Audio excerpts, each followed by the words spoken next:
कक्षा 11 हिंदी वार्षिक परीक्षा का प्रश्न पत्र का संपूर्ण हल आपके सामने प्रस्तुत है। सही विकल्प प्रकृति के चितेरे कवि हैं सुमित्रा नंदन पंत। नमक का दरोगा कहानी का प्रकाशन वर्ष 1914। भरत मुनि द्वारा रचित ग्रंथ का नाम है नाट्य शास्त्र। हिंदी का प्रथम साप्ताहिक पत्र था उदंत मार्तंड। लोक प्रचलित अथवा शब्दकोश आधारित शब्द के अर्थ का ज्ञान अभिधा शब्द शक्ति से होता है। जो किए गए उपकार को मानता हो उसे कृतज्ञ बोलते हैं। साये में धूप दुष्यंत कुमार का गजल संग्रह है। स्पीति में बारिश एक यात्रा वृत्तांत है। कुएं की खुदाई का काम करने वाला चेजा कहलाता है। पट कथा को अंग्रेजी में स्क्रीन प्ले कहते हैं। रस के 4 अंग होते हैं। रचना के आधार पर वाक्य के 3 प्रकार होते हैं। प्रसाद युग को हिंदी निबंध का स्वर्ण काल माना जाता है। प्रश्न 3 सही जोड़ी बनाकर लिखिए। युगवाणी सुमित्रा नंदन पंत। नौरंगी बीमार है शेखर जोशी। राजस्थान की रजत बूंदे अनुपम मिश्र। भारत की पहली बोलती फिल्म आलम आरा। कवित्व 31 वर्ण होते हैं। जहां पहुंचा न जा सके अगम्य। प्रश्न 4 एक वाक्य में उत्तर लिखिए। पहला प्रश्न है वानर नामक बाल पत्रिका का संपादन किसने किया?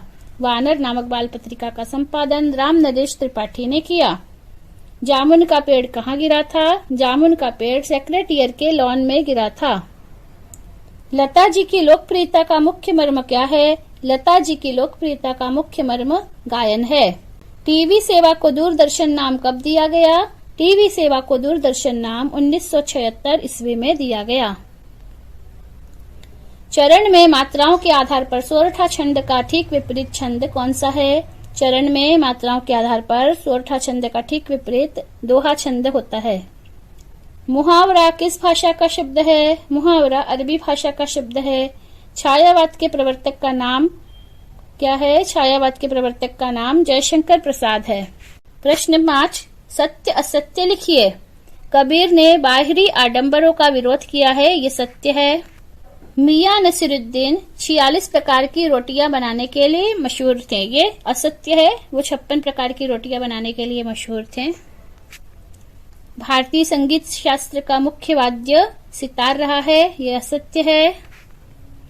एनी फ्रैंक की diary the diary of a young girl मूलतः फ्रेंच भाषा में लिखी गई थी, ये असत्य है। ये डायरी डच भाषा में लिखी गई थी। गणों की संख्या 9 मानी गई है, असत्य है। गण 8 होते हैं। प्रत्यय मूल शब्द के आगे लगाया जाता है, ये असत्य है। मूल शब्द के बाद में लगाते हैं। इसके बाद में प्रश्न 6 से 2-2 अंक के प्रश्न है। प्रश्न 6 रीतिकाल के 2 कवि और उनकी एक रचना का नाम लिखिए। मैं आपको 2 कवि और उनकी रचना बता रही हूँ। इसके अतिरिक्त भी बहुत से कवि हैं। बिहारी लाल का बिहारी सतसई, केशवदास का रामचंद्रिका। प्रगतिवाद की 2 प्रमुख विशेषताएं बताइए। प्रगतिवाद की 2 प्रमुख विशेषताएं हैं शोषितों के प्रति सहानुभूति का भाव, सामाजिक यथार्थ का चित्रण। मीरा किसकी उपासना करती थी और किस रूप में करती थी? मीरा कृष्ण की उपासना करती थी और पति रूप में करती थी। किसान के बैलों की जोड़ी की कुर्की किसने और क्यों करवा दी? किसान के बैलों की जोड़ी की कुर्की महाजन ने करवाई क्योंकि किसान महाजन के कर्ज को नहीं चुका पाया था। जीवनी तथा आत्मकथा में 2 अंतर लिखिए। जीवनी एवं आत्मकथा में 2 प्रमुख अंतर बता रहे हैं। जीवनी एक व्यक्ति के जीवन का इतिहास होता है जिसे किसी और ने लिखा होता है, जबकि आत्मकथा किसी व्यक्ति के जीवन की अभिव्यक्ति है जो स्वयं के द्वारा लिखी जाती है। दूसरा अंतर है जीवनी में लेखक तटस्थ होता है, आत्मकथा में लेखक की वैयक्तिकता झलक जाती है। भारतेंदु युग के 2 प्रमुख निबंधकारों के नाम और उनकी एक रचना। प्रमुख निबंधकार हैं भारतेंदु हरिश्चंद्र, इनका बादशाह दर्पण। बालकृष्ण भट्ट, साहित्य सुमन। प्रश्न 9 किसान सामान्यतः भारत माता का क्या अर्थ लेते थे? किसान सामान्यतः भारत माता का अर्थ अपने देश की धरती से लेते थे। बिरादरी का यही सहारा होता है, यह कथन किसने और किससे कहा? यह कथन मोहन के पिता वंशीधर ने युवक रमेश से कहा। गुप्त काल को कला का स्वर्ण काल क्यों कहा गया है? गुप्त काल में विज्ञान प्रौद्योगिकी से लेकर के साहित्य, स्थापत्य, मूर्तिकला के क्षेत्र में नए प्रतिमानों की स्थापना की गई, जिससे यह काल भारतीय इतिहास में स्वर्ण युग के नाम से जाना गया। चित्रपट संगीत और शास्त्रीय संगीत में क्या अंतर है? गंभीरता शास्त्रीय संगीत का स्थायी भाव है, जबकि लय और चपलता चित्रपट संगीत का मुख्य गुण धर्म है। प्रश्न 11, शब्दों को क्रम में लिखना है। क्रम, क्रंदित, क्रंदन और क्रमशः। ये हमको शब्दकोश के क्रम से लिखना है। तो शब्दकोश में देखेंगे तो चारों में क्र है। न पहले आता है और इसके बाद में म आता है, तो हम पहले लिखेंगे क्रंदन, फिर क्रंदित, इसमें ई की मात्रा है तो क्रंदित बाद में आएगा, फिर क्रम आएगा और फिर क्रमशः। अंतरवैयक्तिक संचार से क्या आशय है? अंतरवैयक्तिक संचार दो व्यक्तियों के बीच भावनाओं, विचारों और जानकारियों के आदान प्रदान को कहते हैं। यह आमने सामने होता है। विरोधाभास अलंकार का उदाहरण लिखना है। तो पहले हम इसकी परिभाषा लिखेंगे। जहाँ दो वस्तुओं में मूलतः विरोध नहीं होने पर भी विरोध के आभास का वर्णन होता है, वहाँ विरोधाभास अलंकार होता है। इसका उदाहरण है, या अनुरागी चित्त की गति समुझे नहीं कोऊ, ज्यों ज्यों बूढ़े श्याम रंग त्यों त्यों उज्जवल होए। अगला प्रश्न इसी में का अथवा है, अनुभव किसे कहते हैं? ये अनुभाव है, इसको अनुभाव पढ़िएगा। अनुभाव दो शब्दों अनु और भाव के मेल से बना है। आश्रय के हृदय में रहने वाली जो भाव हैं, उस पर होने वाली उसकी बाह्य चेष्टाएं अनुभाव कहलाती हैं। जैसे चुटकुला सुनकर के हंसना, ताली बजाना आदि चेष्टाएं अनुभाव हैं। प्रश्न 13, ओज गुण की परिभाषा एवं उदाहरण लिखिए। जिस काव्य को पढ़ने या सुनने से हृदय में ओज, उमंग, उत्साह आदि का संचार होता है, उसे ओज गुण प्रधान काव्य कहते हैं। वीर, विभत्स, रौद्र और भयानक रस में यह गुण पाया जाता है। जैसे बुंदेले हर बोलो के मुंह हमने सुनी कहानी थी, खूब लड़ी मर्दानी वह तो झांसी वाली रानी थी। इसमें जब हम इस काव्य को पढ़ते हैं तो वीरता का संचार होता है, इसमें ओज गुण है। दोहा छंद को उदाहरण सहित समझाइए। दोहा छंद में पहले और तीसरे चरण में 13-13 मात्राएं और दूसरे और चौथे चरण में 11-11 मात्राएं होती हैं।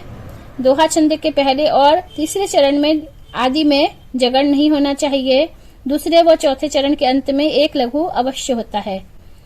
बड़ा हुआ तो क्या हुआ, जैसे पेड़ खजूर, पंथी को छाया नहीं, फल लागे अति दूर। 14वां प्रश्न, राष्ट्रभाषा और राजभाषा में कोई दो अंतर लिखिए।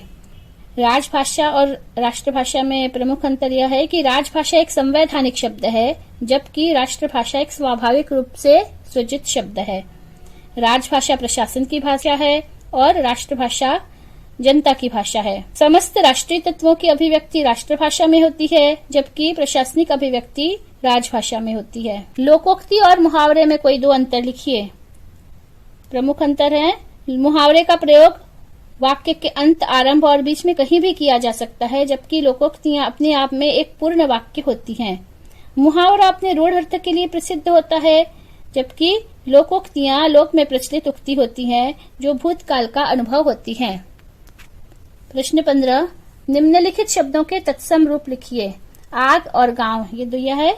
आग का तत्सम शब्द है अग्नि, गांव का ग्राम। तत्सम संस्कृत का मूल शब्द होता है। अगला प्रश्न, सार लेखन करते समय किन किन बातों का ध्यान रखना चाहिए? कोई दो बातें बतानी हैं। सार लेखन करते समय प्रमुख बातें हैं। पहला है, मूल पाठ गद्यांश या पद्यांश को 2 या 2 से अधिक बार पढ़ करके समझना चाहिए। दूसरा, मूल भाव और उससे संबंधित भावों के आधार पर मूल पाठ से लगभग 1/3 आकार में सार संक्षेपण लिखना चाहिए। प्रश्न 16, कबीर अथवा राम नरेश त्रिपाठी का साहित्यिक परिचय निम्न बिंदुओं के आधार पर दीजिए। 2 रचनाएं, भाव पक्ष, कला पक्ष, साहित्य में स्थान। प्रश्न 17, मन्नू भंडारी अथवा कृष्णचंद्र का साहित्यिक परिचय निम्नलिखित बिंदुओं के आधार पर दीजिए। 2 रचनाएं, भाषा शैली और साहित्य में स्थान। निम्नलिखित पंक्ति का भाव पल्लवन करना है। पहला, सुख निरोगी काया।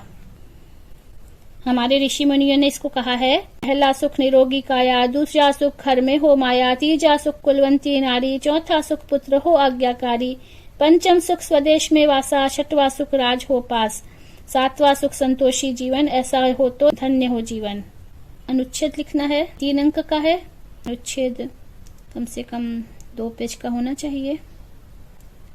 यदि काया अर्थात शरीर स्वस्थ है तो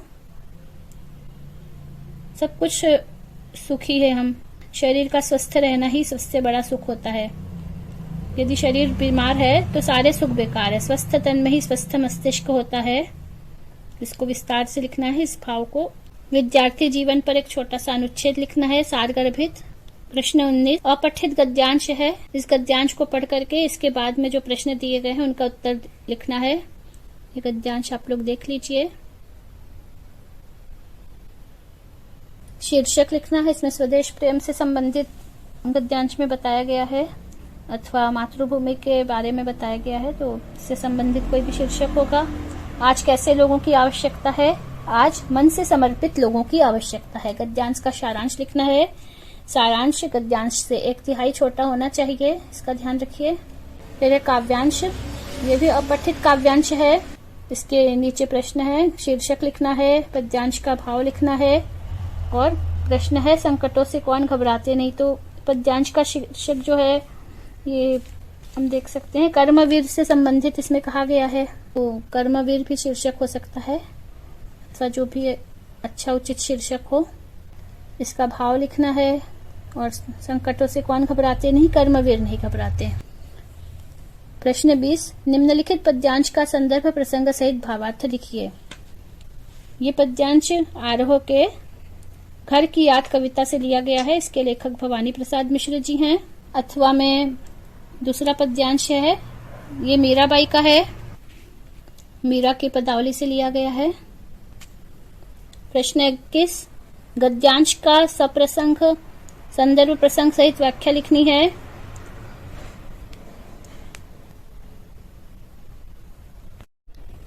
प्रश्न 21 गद्यांश की संदर्भ प्रसंग सहित व्याख्या लिखिए। ये दुनिया सोती थी, नमक का दरोगा, मुंशी प्रेमचंद, इनका है ये पाठ आरोह से। दूसरा वाला गद्यांश आरोह का मियां नसरुद्दीन पाठ से लिया गया है। इसके लेखक कृष्णा सोबती हैं। प्रश्न 22 कक्षा 10वीं की अंक सूची की तृतीय प्रति मंगवाने हेतु सचिव माध्यमिक शिक्षा मंडल को आवेदन पत्र है अथवा मित्र एक शासकीय चिकित्सक है और कोरोना मरीजों का इलाज कर रहा है, उसके योगदान हेतु उसे एक सद्भावना पत्र लिखना है। निबंध हैं 4 अंक के। प्रश्न 23 युवा समर्थ, देश समर्थ, वैश्विक आपदा, कोरोना, विद्यार्थी जीवन में अनुशासन, मोबाइल का हमारे जीवन पर प्रभाव। जो बच्चे अभी कक्षा 11वीं में गए हैं वो इस पेपर को देख करके, प्रश्न पत्र को देख करके किस तरह से प्रश्न पत्र आएगा अपनी तैयारी कर सकते हैं। जिन्होंने अभी तक सब्सक्राइब नहीं किया सब्सक्राइब कर लें।